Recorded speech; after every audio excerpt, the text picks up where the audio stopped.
The restaurant was small. That was the first thing King noticed.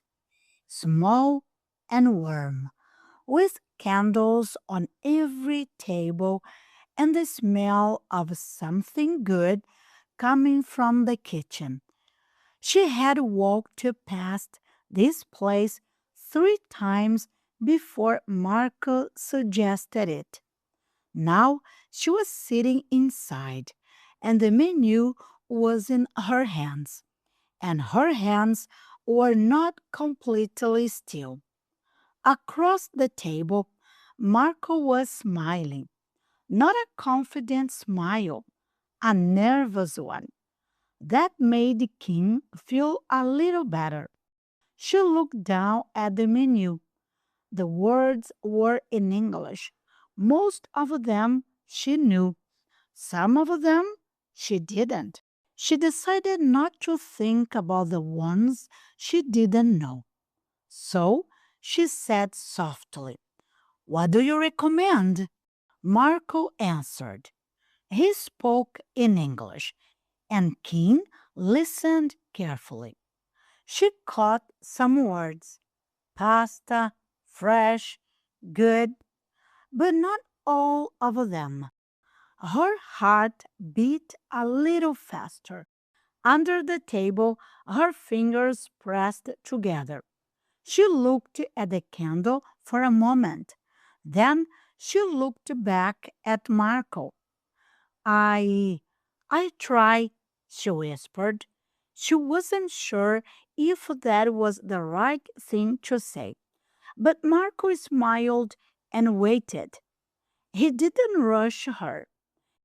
He didn't repeat himself louder, the way some people did when they thought she didn't understand. He just waited. That small patience was worth more than he probably knew.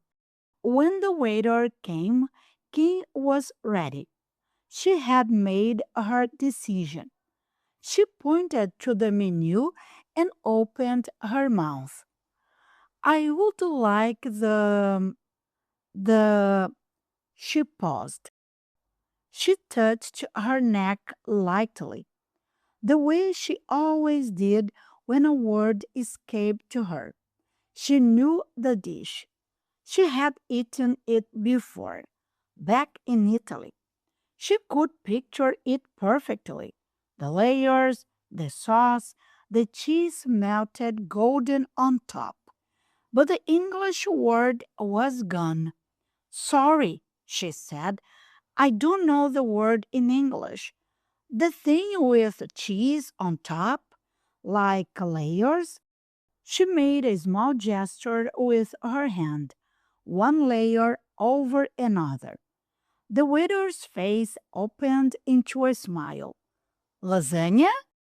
Yes, Kim felt something loosen in her chest. Lasagna. Thank you. The waiter nodded and walked away. Marco was smiling again, not nervously this time. Kim picked up her glass of water and took a sip. She had ordered her food in English with the wrong word and a hand gesture, and it had worked. A little while later, the waiter returned with their drinks. He sat them down carefully and said something as he placed them on the table. He spoke quickly, the way people speak when they are busy and the sentence is not important.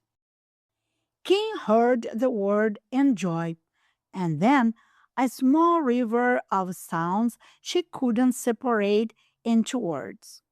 She looked at Marco. What did he say? She whispered. Marco laughed, a soft, easy laugh. He just said the food will be ready in 10 minutes. King exhaled. Okay, she said. Good. She laughed a little too, quietly at herself. After that, something shifted. Kim decided to stop trying to understand every single word and start listening for the ones that mattered. When something was unclear, she said, "Sorry, can you repeat?" The first time, it felt uncomfortable. Her voice was too quiet. She wasn't sure if it was polite, but people were patient. The waiter slowed down when she asked. Marco rephrased the things without making her feel small.